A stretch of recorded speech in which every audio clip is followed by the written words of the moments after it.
Alors, euh, la confiance au-delà du Levant. Pourquoi? Parce que l'idée, c'était de se dire, est-ce que finalement, dans toutes les cultures, est-ce que dans euh, tous les rapports au monde, dans toutes les représentations du monde, on a la même idée de la confiance, on a la même idée de la peur d'ailleurs, est-ce que ce sont les mêmes choses qui font peur et par conséquent, est-ce qu'on a le même rapport à la confiance que chez nous? Et il m'a semblé que ce serait très intéressant d'aller voir du côté de la Chine qui est si radicalement autre par rapport à notre culture et qui a beaucoup de choses à nous dire sur la question de la confiance. Pourquoi la Chine? Parce que justement, c'est vraiment une véritable altérité et donc on a quelque chose à puiser. Au départ, François aurait voulu que ce soit au-delà du Levant, que ça englobe peut-être l'Iran, l'Inde, qui sont mes domaines de prédilection.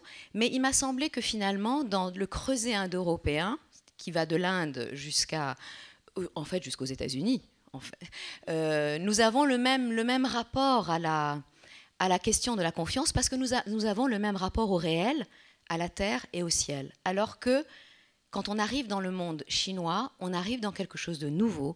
Donc, il nous a semblé intéressant de vous dépayser un peu et de regarder la confiance autrement. Et pour cela, donc, effectivement, nous avons eu l'idée d'inviter Cyril Javary, dont je ne savais pas qu'il était un ami de 30 ans de François. Je l'ai découvert quand je lui ai proposé justement cette invitation. Alors pourquoi Cyril Javary? Parce qu'il est sinologue, un sinologue, j'allais dire sauvage, mais parce qu'il n'est pas universitaire. Autoproclamé. Autoproclamé, voilà, autoformé en tout cas, et donc spécialiste de la pensée chinoise. Il a écrit de très nombreux ouvrages et articles sur ce sujet. Entre autres, justement, chez Erol Pratique, spiritualité, j'aime beaucoup l'association de pratique et de la spiritualité, je pense qu'elle est indispensable. Sagesse de Confucius, valeurs, propositions et aphorismes pour grandir. Et je dirais que dans ce livre, à chaque page, j'ai pensé à la question de la confiance et à cette nouveauté, cette originalité que la Chine peut nous proposer. On en reparlera bien sûr. Et puis, il a aussi traduit le Yiking. Alors, on dit Yiking ou Yijing? Comment il faut dire? En France, on francise les mots. Il n'y a qu'en France qu'on pense que la capitale du Royaume-Uni, c'est Londres, alors que tout le monde sait que c'est London. Oui. Donc on continuera à dire Yiking, mais les Chinois le prononcent Yijing. Yijing. Voilà. Mais on continuera à dire Yiking pour la pratique, parce que c'est plus pratique. Ça nous dit quelque chose de la différence radicale. On a besoin toujours de s'approprier les choses. En tout cas, il a traduit le Yiking. Il a fait plusieurs livres sur cette pratique, cette pensée, ce rapport au monde, ce livre tout à fait étonnant. Et on va en parler aussi parce que je crois qu'il y a dans le Yiking des choses très essentielles sur la question de la confiance. On ne parlera probablement ce soir, on aura le temps essentiellement de parler du Yiking et du confucianisme. Peut-être qu'on évoquera en passant le Tao, mais on ne pouvait pas en une heure intégrer toute l'histoire de la pensée chinoise. Donc on s'est contenté de quelques étapes essentielles pour mieux comprendre cette pensée. Et peut-être pour commencer, Cyril, vous allez nous dire tout simplement comment se dit la confiance en chinois. Très souvent, on s'aperçoit quand on cherche l'équivalent chinois d'une idée, d'un mot, qu'en chinois, il y en a deux. Ils sont tombés dans la marmite yin-yang depuis 3000 ans et ils ne peuvent pas faire autrement. Et que la différence entre les deux, c'est très souvent une différence de mouvement, de vectorisation. Et donc, il y a deux mots pour dire la confiance. Le premier, c'est celui que vous voyez sur l'écran. Il se prononce Shin. Et il est formé, donc c'est le caractère qui est au centre, et il est formé de deux parties. Vous avez à gauche le signe général de tous les êtres humains, et à droite le signe de la parole. Le signe de la parole, il se comprend assez bien. Ce carré, c'est une bouche. Les deux traits suivants, c'est la vibration qui sort de cette bouche. Le grand trait, ça veut dire que cette vibration traverse une frontière. Et la petite virgule, c'est que cette vibration, après avoir traversé cette frontière, produit un entendement chez celui qui l'entend. Et que donc, ce mot, c'est la confiance qu'on inspire. En fait, sa vraie traduction, ça serait parole. Je te donne ma parole. Il n'y aura rien entre ce que je dis et ce que je fais. Il n'y aura pas l'épaisseur d'un papier à cigarette. C'est donc la confiance qu'on inspire à autrui, c'est la confiance qu'on a dans le rapport à quelqu'un d'autre. Mais, alors il y a un autre mot. Bon, je vais aller le faire moi-même parce que normalement François devait passer la dia, mais c'est pas grave.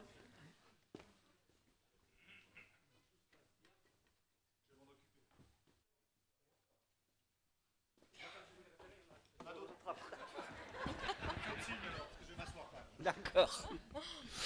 Voilà. Et il y a d'ailleurs, voilà, le doigt magique qui arrive.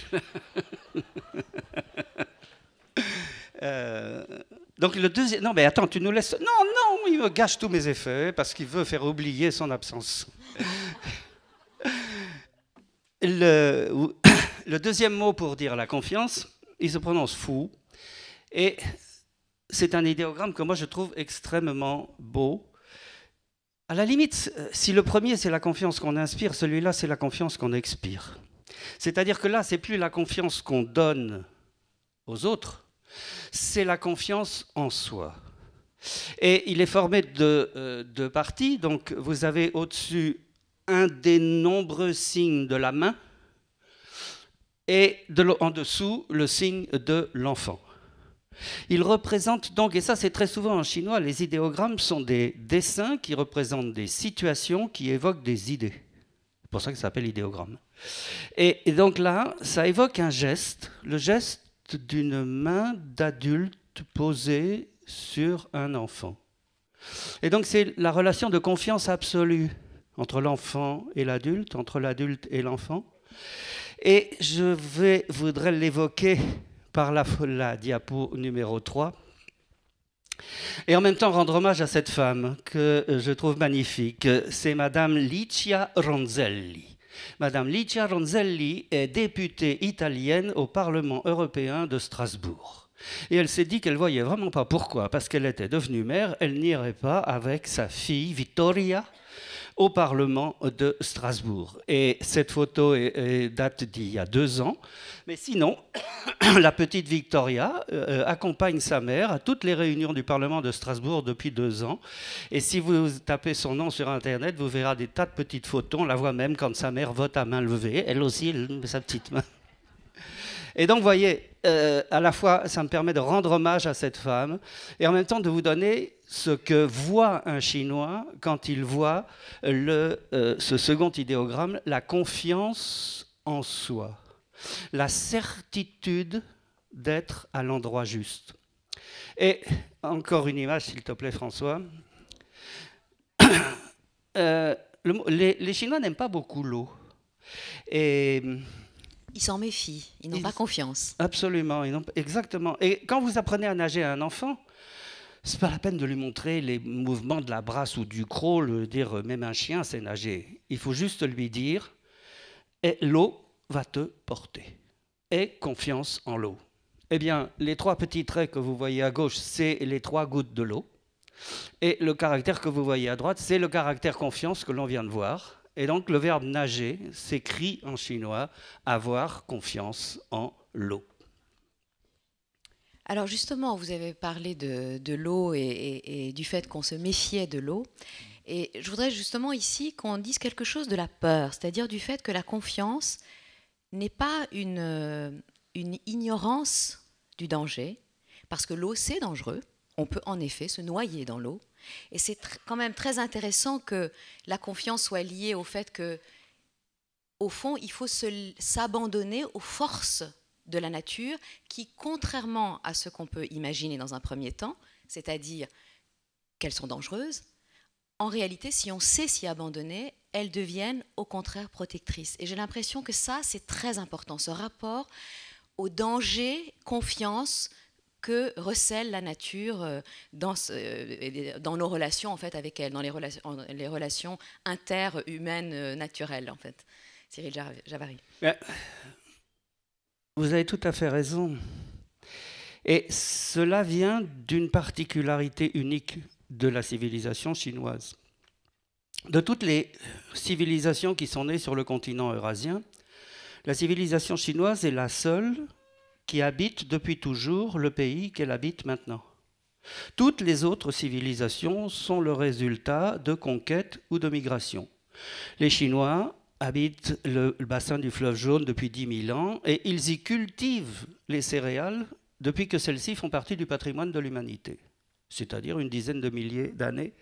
Et donc, une des clés de sol pour comprendre leur manière de penser, leur manière de soigner, leur rapport à la confiance, justement, c'est que ce sont des paysans sédentaires et que fondamentalement, ils ont confiance en la nature. Ils ont confiance en la nature, et nature, ça se dit en chinois tse-jan, c'est-à-dire ce qui est par soi-même. Et de cela, comment dire, surgit d'une particularité unique parmi toutes les civilisations. Vous parliez du monde indo-européen, effectivement. De San Francisco à Calcutta, à l'intérieur de la diversité des cultures, il y a quelques idées de base qui sont communes. Par exemple, l'idée d'un, ou plusieurs à ce niveau-là, ça n'a aucune importance, Dieu créateur. Une force créatrice, en tout cas, sinon d'un Dieu. C'est ça. Et donc, en chinois, non. La nature, c'est ce qui est parce que ça est. Et que donc, le fait qu'il n'y ait pas de Dieu créateur, d'ailleurs, le mot Dieu n'existe pas, au sens de force créatrice, n'existe pas en chinois. L'idéogramme dont on se sert pour le décrire, c'est plutôt une force alternante, anonyme. Et cela fait qu'à partir du moment où vous n'avez pas de Dieu créateur, vous n'avez pas de destin. Et à partir du moment où vous n'avez pas de destin, ni de fatum, vous n'avez pas de vie éternelle. Que ça soit une vie éternelle paradisiaque, après la vie terrestre, ou infernale. Non, vous avez confiance. Enfin, le peuple chinois a fondamentalement confiance en la vie. En la vie et en la vie naturelle. En ce qui fait que ça fonctionne. En ce qui fait que le printemps suit toujours l'hiver. Et l'été suit toujours le printemps. Et du temps de mes parents, c'était déjà comme ça. Et du temps de mon grand-père, c'était... Comme le dit le père Lard dans son beau livre sur les Chinois, cela n'a aucun début perceptible ni fin prévisible. Ce fonctionnement, ils lui ont donné un nom. Tao. Vous avez évoqué le taoïsme en disant qu'on n'en parlerait pas, mais on va au moins donner son nom. Tao, ça veut dire, on le sait maintenant grâce à la traduction du sinologue suisse Jean-François Billetter, ça veut dire le fonctionnement des choses. Et j'ajouterais même, en fait, la vraie traduction du mot Tao, c'est le ce qui fait que ça marche, le ce qui fait que ça tourne. Et donc, ça, ils savent que de toute façon, quoi qu'on fasse et quoi qu'il se passe, le printemps suivra l'hiver. Et ensuite, disons... Et en fait, ça, on peut dire que c'est extrêmement rassurant, d'une certaine façon. Exactement. Puisque, d'abord, ça permet finalement de ne pas penser à la mort comme une fin, mais de penser que la mort individuelle n'est jamais que...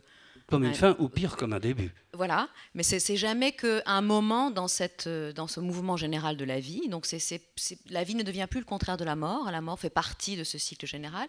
Et d'autre part, il y a quand même cette idée qu'il y a une chose dans laquelle on peut faire absolument confiance, mais ça je dirais que c'est un peu une sorte de confiance qu'on peut aussi avoir en Dieu de cette façon-là, c'est que les lois sont les mêmes, c'est que les lois ne changent pas. On peut se reposer sur les lois de la nature. Et au fond, la science ne nous dit pas autre chose. Oui, tout à fait. Il est sûr que dans 6 mois, il fera plus chaud qu'aujourd'hui. Peut-être pas exactement dans 180 jours, mais plutôt que loi, je préfère l'idée que de fonctionnement, c'est plus terre à terre. Et cette confiance, c'est elle qui permet d'accepter le changement. En se disant que le changement est ce qui est à la base de la vie. Et que j'ai cru pendant longtemps que de tous les peuples, et que le changement, c'est ça qui est à la base du yin-yang. J'ai cru pendant longtemps que de tous les peuples de France, ceux qui comprenaient le mieux le yin-yang, c'était les Normands. Peut-être ben yin, peut-être ben yang. Jusqu'à ce qu'on me cite un proverbe morvandiau, que je ne vous citerai pas avec l'accent morvandiau parce qu'il est inimitable, qui dit « Le mauvais temps, c'est le temps qui change point ». Et c'est vrai, quand c'est tout le temps pluie, c'est inondation, quand c'est tout le temps soleil, c'est sécheresse. Mais quand il y a l'alternance, le changement continuel du soleil et de la pluie, les jardins sont arrosés et les paysans sont contents. Ils le sont d'autant plus dans un pays qui est à 80% plus haut que 400 mètres d'altitude, c'est-à-dire un pays montagneux, collineux, dans lequel la seule possibilité d'irrigation, c'est la pluie. Et vous parliez d'opposition, ce passage continuel de l'été à l'hiver, de yin à yang. Il y a une phrase qui est, il y a des mots de la langue française qui le disent bien. Quand on veut dire que deux personnes sont complètement opposées, on dira c'est le jour et la nuit. Oui, c'est oublier qu'un jour, c'est un jour et une nuit. Et que c'est parce qu'on passe continuellement du jour à la nuit et de la nuit au jour que ça vit. Et que donc, et c'est ça, et que cette loi du yin-yang donne confiance parce qu'elle sait que rien ne pourra rester extrême longtemps. C'est un proverbe chinois qui dit quand quelque chose atteint son maximum, ça se transforme en son contraire. Alors ça, c'est ce que Confucius aurait bien aimé appeler la théorie de la crème au chocolat. Vous connaissez? Non. Comment, vous ne connaissez pas la crème au chocolat? La théorie de la crème au chocolat, elle est très simple. La crème au chocolat, la première cuillerée, c'est délicieux. La deuxième cuillerée, c'est bon. La troisième cuillerée, ça va. La quatrième cuillerée, la cinquième... On peut changer de sujet? Et que donc, c'est ça. Dans une semaine, la nuit sera au maximum des 24 heures. Ce qui veut dire que l'été commence dans 8 jours. Qu'au moment où on va arriver au solstice d'hiver, au maximum de la nuit, du noir, eh bien en fait, c'est ce qui culminera le 21 juin commence. Le 22 décembre, les jours commencent à rallonger. C'est ça la confiance. Parce que sinon, le 22 décembre, le 23 décembre, et puis même tout en janvier... heureusement que le calendrier nous dit que les jours rallongent. Hein. Oui, alors justement, cette question de fluidité, de mouvement me semble être vraiment le cœur du sujet, dans la mesure où il me semble que ce qui, au contraire, en Occident, nous fait peur, c'est souvent le changement. Nous avons une peur panique du changement et nous sommes à la recherche en fait de quelque chose de fixé, définitivement, quelque chose qu'on possède, dont on est sûr, sur lequel on peut s'appuyer, ce qui peut amener à une forme de rigidité, alors que là, on est exactement dans le contraire. C'est-à-dire l'idée, c'est que ce qui est fixe, c'est ça qui devrait nous faire peur. Ce qui est fixe, c'est ça dont on devrait se méfier. Alors que nous, notre réflexe sécuritaire est un réflexe vers la fixité, ce qui mène aux catastrophes que l'on sait. Parce que évidemment que le fait de se rigidifier ne va jamais nous sécuriser. Et ça, je crois que, enfin pour moi en tout cas, en vous lisant, ça a été vraiment ce que j'appellerais la grande leçon de la Chine. C'est de faire confiance au mouvement, voire de s'y abandonner. Oui. Oui, sauf qu'il va falloir nuancer quand même, sinon on va passer d'un stéréotype à un autre. D'abord, pour faire écho à la conférence au débat qui a eu lieu avant, il y a quand même un domaine dans notre monde où le changement se fait avec facilité, c'est le domaine politique et social. Là, n'est-ce pas? Sauf que, alors il est dit dans le Yiking, qui est quand même le classique des changements, et c'est quand même fascinant de voir une société qui va trouver sa pérennité dans l'idée de changement. Il est dit, la seule chose qui ne changera jamais, c'est que tout change toujours, tout le temps. Ce qui n'est pas un paradoxe, ce qui n'est pas un koan, ce qui est une affirmation de bon sens. À savoir que le changement est la seule base stable sur laquelle on peut bâtir une stratégie efficace. Et en plus, c'est la seule, c'est une nécessité. Combien de fois nous avons dit en pensant à ce que nous allions donner à manger à nos enfants, bon, qu'est-ce que je vais leur faire ce soir? Je leur ai fait des frites, des pâtes, Je lisais dernièrement qu'un milliardaire chinois buvait du château Aubryon, vous savez, 200 € la bouteille, tous les jours. Le malheureux. Il doit rêver d'un Beaujolais de temps en temps. Enfin quand même, tout chinois qu'il est. Donc voilà. Donc effectivement, nous avons une perception du changement nous ne faisons pas confiance au changement.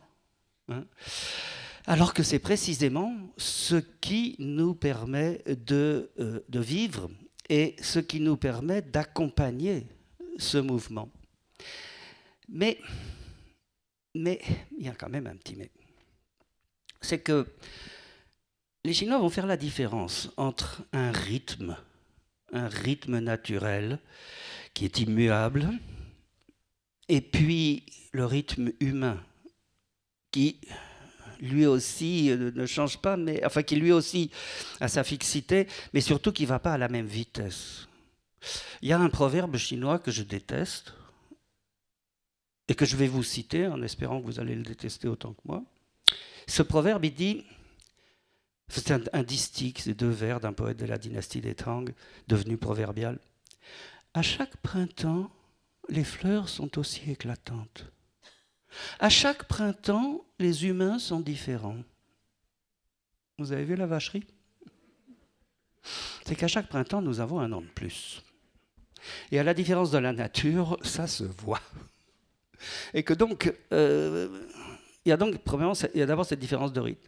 Il y a ensuite le fait que si le printemps, si on est sûr qu'il y aura bientôt un printemps, on ne sait pas du tout quel printemps on va avoir.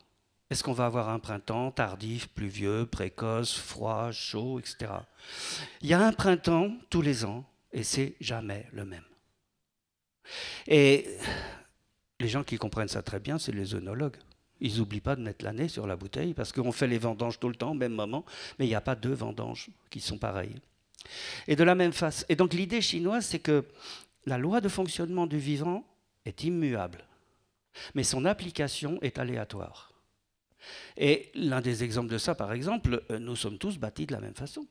Nous avons tous le nez au milieu, entre les 2 yeux, et la bouche en dessous du nez, et vous connaissez 2 visages pareils. Et que donc,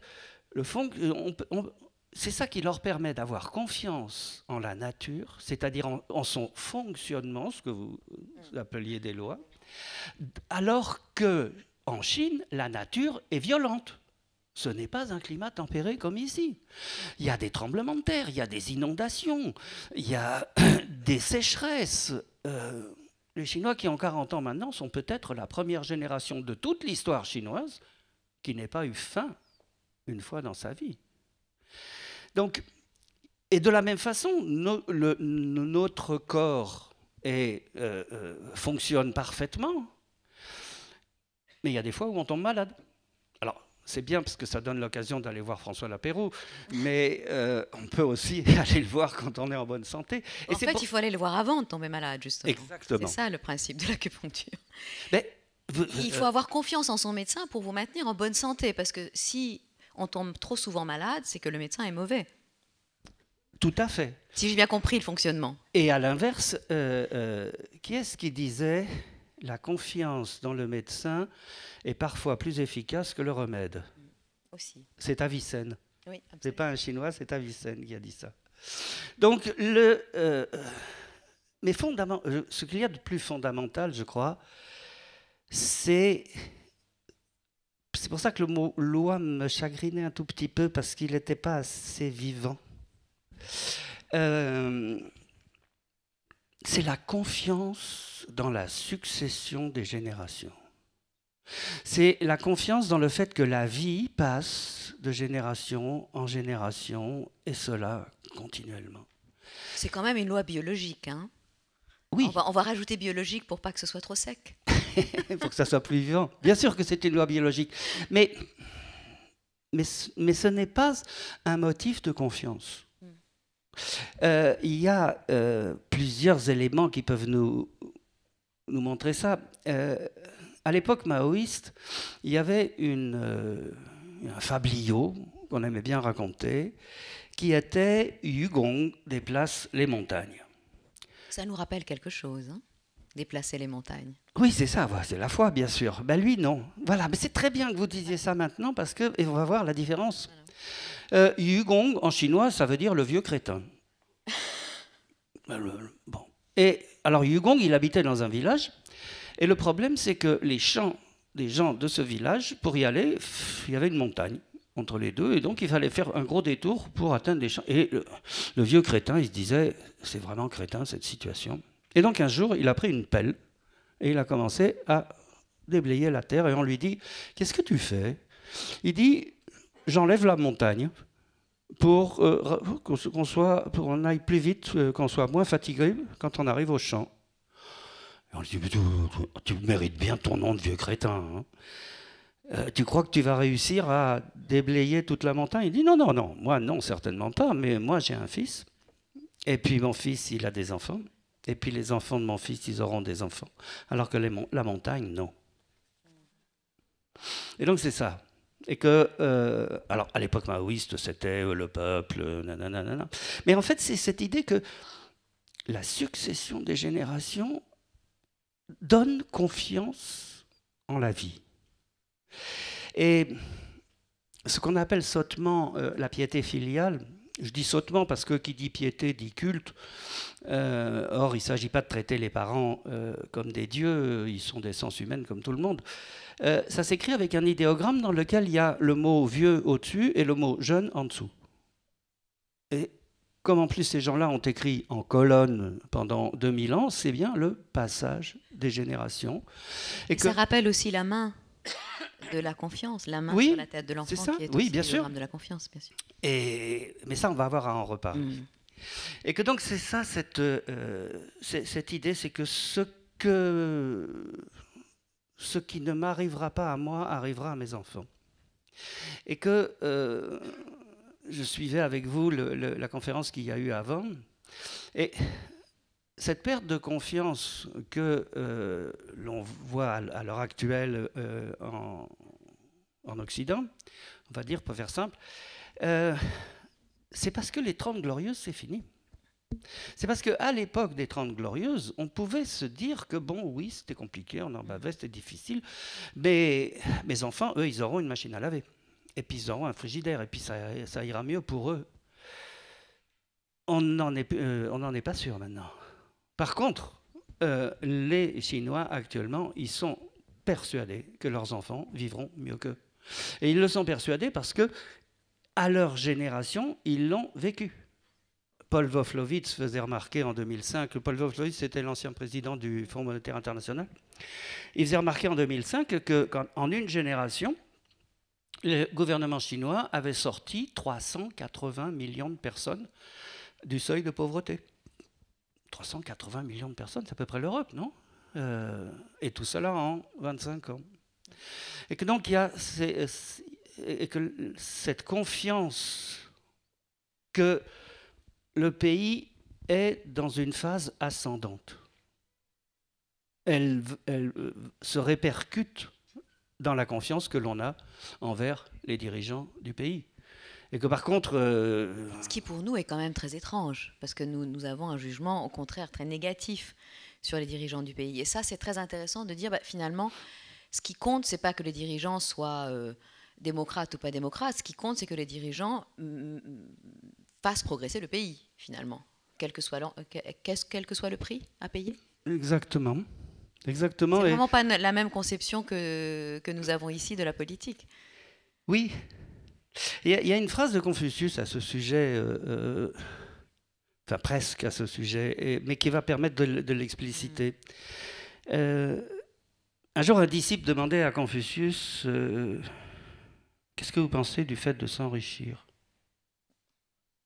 Alors, vous remarquez que chez nous, toutes les cultures n'ont pas la même réponse à cette question. Là, par exemple, les protestants et les catholiques n'ont pas la même réponse à cette question. Confucius, lui, il n'a pas hésité une heure. Il a répondu du tac au tac, il est honteux de s'enrichir quand le pays est mal gouverné. Bon, ça on comprend très bien, si c'est la mafia qui est au pouvoir, s'en mettre plein les poches, c'est pas terrible. Mais il a rajouté une deuxième idée. Il est honteux de rester pauvre quand le pays est bien gouverné. Donc, qu'est-ce que c'est qu'un bon gouvernement? Ce n'est pas un gouvernement de droite ou un gouvernement de gauche, c'est un gouvernement qui augmente le bien-être de ses citoyens. Ça a l'air très simple comme ça, mais c'est d'un bon sens extraordinaire. Mais on y pense paysan. Tiens, on y revient.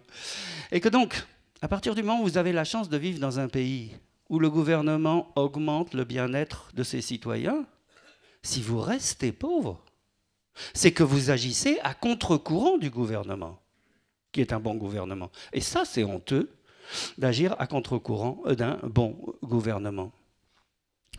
Et donc, à cette phrase de Confucius, on peut mesurer la confiance que le peuple chinois accorde à son gouvernement. Et ça, peut-être juste faire une petite digression là-dessus, puisqu'on parle de Confucius, c'est que finalement, la pensée de Confucius est aussi une pensée qui rejoint un peu le contrat social, mais dans un sens chinois, c'est-à-dire vraiment un rapport qui doit s'établir dans une société harmonieuse, bien sûr, dans l'idéal confucéen, qui n'est pas toujours vrai dans la pratique, pas toujours appliqué, bien sûr, mais dans l'idéal, c'est ça, c'est qu'il faut que... On l'a dit tout à l'heure d'ailleurs ici, je crois que c'est Pierre-Henri Tavoyot qui l'a dit, il faut que le peuple ait confiance dans son souverain, mais ça commence déjà dans le fait d'avoir confiance en soi-même, en ses capacités de pouvoir progresser, ensuite avoir confiance au sein de la famille, et après dans le sens d'une société plus élargie, et tout ça, ça va en cascade. En fait, la confiance est une cascade qui va du plus humble au plus puissant, mais s'il y a un grain de sable quelque part dans la machine, du coup, c'est la totalité du système de confiance sur lequel est fondé le système de Confucius qui s'écroule. Si j'ai bien compris les explications que vous donnez. Oui, non, c'est ça, c'est ce sentiment de... C'est holistique, en fait, comme la médecine chinoise, d'ailleurs. Oui. Je pensais à cette phrase de Mencius, qui est un continuateur de Confucius, et qui, lui, s'est beaucoup intéressé à cette question. Et il dit, les rapports entre le peuple et le souverain, plus exactement, le peuple est au souverain ce que l'eau est au bateau. L'eau porte le bateau. Mais si l'eau n'est pas contente, elle renverse le bateau. Et que les gouvernements chinois, au cours de l'histoire, ont toujours été extrêmement attentifs à l'opinion que le peuple avait d'eux. Il y avait par exemple déjà, il y a 2000 ans, au moment des Han, de la grande dynastie des Han qui a régné de moins 200 à plus 200, il y avait un bureau des cabarets, c'est-à-dire des hauts fonctionnaires qui s'habillaient, j'allais dire en Pékin de base, et qui allaient dans les cabarets pour écouter les chansonniers, qui brocardaient le gouvernement, comme tous les chansonniers du monde, pour savoir ce que le peuple pensait d'eux. Et après, ils faisaient rapport. Et cela continue. Et on entendait au début d'après-midi le fait que les élites politiques sont coupées des gens, de vous et moi. C'est donner le gouvernement chinois est certainement actuel et c'est certainement extrêmement informé de ce que pense son peuple, parce que l'une des fonctions du Parti communiste chinois, c'est de faire remonter l'information d'échelon en échelon, comme vous le disiez. Est-ce qu'il y a confiance ou non confiance, et donc quand l'affaire ne marche, quand la confiance quand le gouvernement cherche à faire des lois dans une direction qui ne va pas, eh bien la loi ne passe pas. Elle ne passe pas, elle sera même pas discutée parce que elle sera abrogée avant même d'avoir été votée, parce qu'elle n'aurait pas rencontré la confiance de la population. Et donc c'est un système qui fonctionne de façon humaniste, beaucoup plus que politique. Et en fait, il ressemble beaucoup plus à ce que nous disait Montesquieu et à cette manière aussi qu'ont les Anglais de gérer leur île. Et donc, ça, y compris de la Chine actuelle, parce que en Chine actuelle, si les gens disent trop ce qu'ils pensent du gouvernement, ils ne sont pas un peu inquiétés quand même? Est-ce qu'ils peuvent faire confiance? Mais non, mais c'est pas parce qu'ils le disent trop, c'est parce qu'ils le disent mal. C'est parce qu'ils le disent d'une... c'est la même chose que le principe on lâche son linceul en famille. On ne critique pas sa famille devant des étrangers. On ne critique pas voilà. S'il y a quelque chose qui ne va pas, on en parle à ses proches, on en parle à l'échelon politique supérieur, qui en parle. Mais se dresser contre le gouvernement, c'est rompre ce lien social. Et cela, parce que ce qu'il y a de fascinant, exactement comme pour la ronde des saisons, c'est que la Chine n'a pas changé de système politique depuis 2200 ans. Elle est, depuis 2200 ans, gouvernée par un parti unique. Jadis, c'était la classe des lettrés, c'est-à-dire ceux qui savaient lire et écrire les idéogrammes chinois. Et maintenant, c'est le Gongchangdang. Mais c'est tout. Et en plus, elle continue, depuis 2200 ans, à être gérée par un couple souverain Premier ministre. Et ça non plus, ça n'a pas changé. Et donc, alors évidemment, ça va prendre des formes différentes à chaque fois. Mais ce qu'il y avait d'intéressant, c'est que ce système des lettrés, il est issu directement de Confucius. Et il est... il a amené en Chine le système des examens impériaux. Alors les examens impériaux, c'était très simple. N'importe qui pouvait s'y présenter autant de fois qu'il voulait. Et les examens impériaux ouvraient la voie à tous les postes mandarinaux, mais les ouvraient à tout le monde. Bien sûr, quand on était fils de lettré, on avait plus de chances de réussir que quand on était fils de paysan. Mais quand dans un village, on repérait un gamin qui était plus malin qu'un autre, eh bien, les Chinois, les paysans se groupaient, faisaient une tontine, payaient des leçons aux gamins, et quand après celui-ci était nommé préfet de la province, ils n'oubliaient pas à qui il devait cela. Et le résultat, c'est que l'État avait, à chaque génération, à sa disposition, les meilleurs cerveaux du moment. Et ça explique pourquoi, jusqu'à la Renaissance, la Chine était l'endroit du monde le plus civilisé. Parce que dans le monde médiéval, maintenant vous étiez, maintenant vous restiez. Et le seul ascenseur social, c'était de passer par les ordres. C'est comme ça qu'on a eu des premiers ministres qui étaient des cardinaux. Et que donc l'État se privait de 80% de la population paysanne, des meilleurs cerveaux de chaque génération. Et donc, c'est là et que, en fait, ce qu'on appelle les dissidents dont vous parliez, qui font la joie des gazettes ici, ce sont des gens qui manquent de loyauté. Alors, je vais demander à François d'appuyer sur... Voilà. Voilà le caractère loyauté. Et loyauté, c'est un sentiment qui est double. Parce que la loyauté, elle va du peuple vers le souverain et du souverain vers le peuple. Bien sûr, l'inférieur obéit au supérieur. Mais le supérieur doit protéger l'inférieur. C'est ça la relation de loyauté. Et ça s'écrit donc avec le signe du cœur, comme tous les sentiments, mais pas, vous avez vu, la confiance. Ce n'est pas un sentiment, c'est quelque chose de plus physique, on pourrait dire.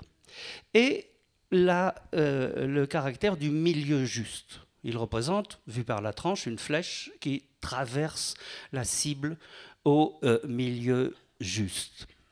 Et j'ai voulu vous montrer ce caractère pour vous montrer une des figures du Yiking qui va nous ramener totalement à notre sujet. François, s'il te plaît. Au Yiking, donc. Voilà.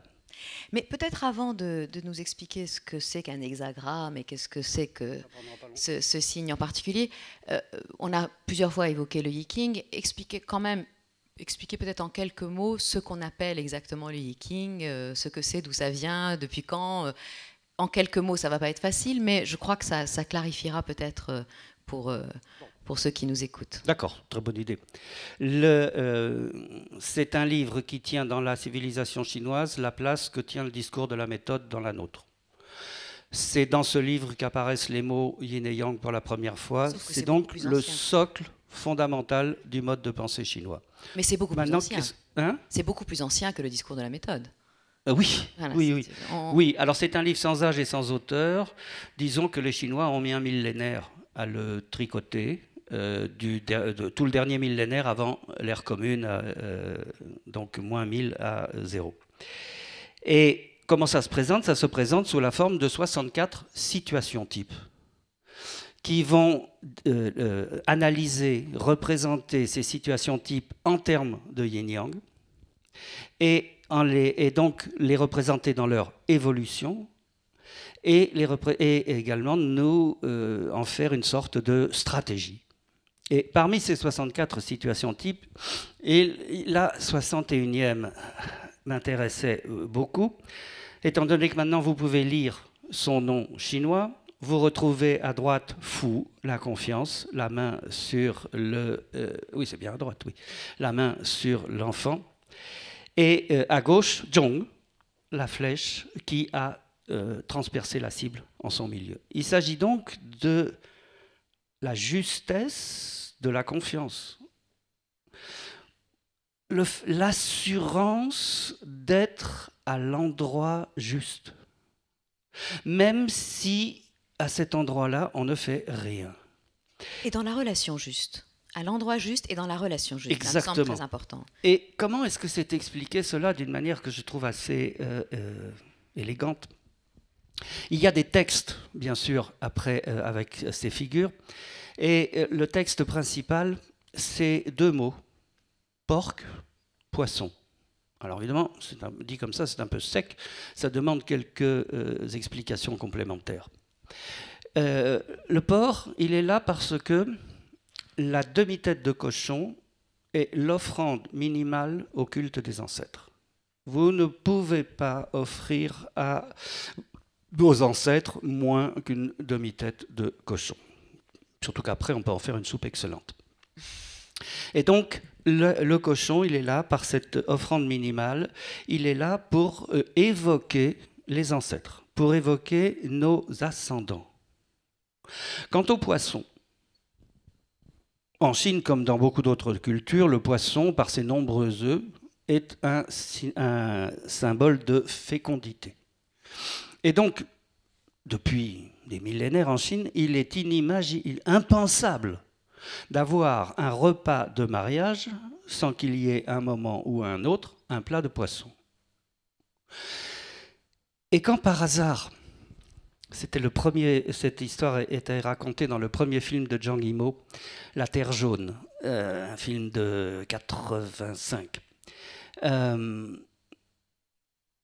Les paysans pauvres de la région du Shaanxi, qui est une région aride et montagneuse, n'ont pas. Un paysan pauvre marie sa fille et il n'a pas de quoi acheter un poisson. Mais ça ne fait rien si la chose n'est pas là, que le symbole est là. Et donc il va servir un poisson en bois recouvert de sauce rouge. Parce que le rouge est depuis 8000 ans la couleur de la joie et de la vie en Chine. Donc porc et poisson évoquent les ascendants et les descendants. Et à ce moment-là, on comprend, en voyant la figure, que qu'est-ce que nous sommes, nous, vivants? Nous sommes ce vide au milieu de la figure, entre les deux traits continus qui évoquent les ascendants et les deux traits continus qui évoquent les descendants. Et voyez que l'ensemble forme comme le maillon d'une chaîne. Et ce qui est assez extraordinaire, c'est qu'avec ces deux mots, la vie, notre vie, ma vie, cesse d'être absurde. Elle est ce vide qui va faire passer quelque chose, cette confiance dans la vie, qui va passer de ceux qui m'ont donné la vie, mes parents, mes ascendants, à ceux à qui je transmets la vie, mes enfants, mes petits-enfants. Et que c'est ça, ce déroulement des générations qui est évoqué là, et que donc à partir de là, vivre ne devient ni tragique, ni absurde. Nous sommes ce vide dans le maillon de cette chaîne.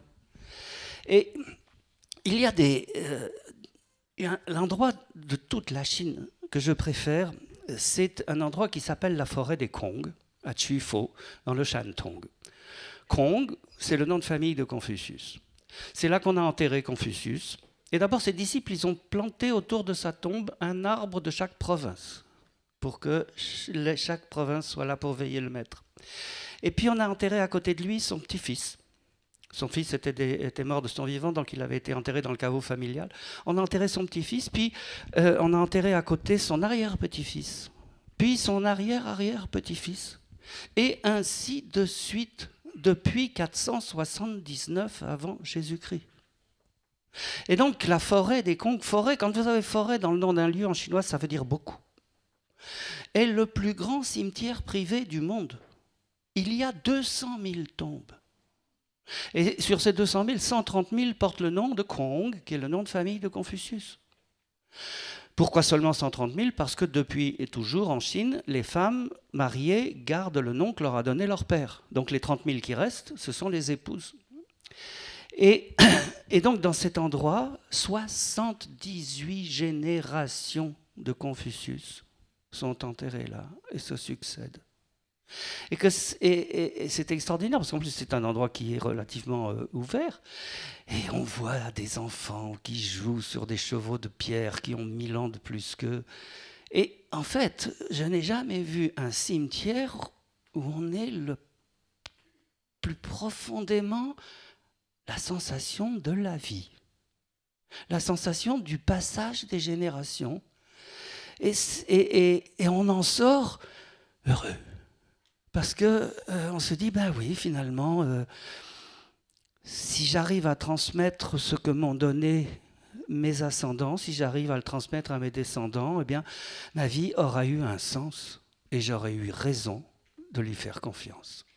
Heureux et confiant donc. Je crois que sur cette belle évocation de la forêt, on peut donner la parole à la salle maintenant.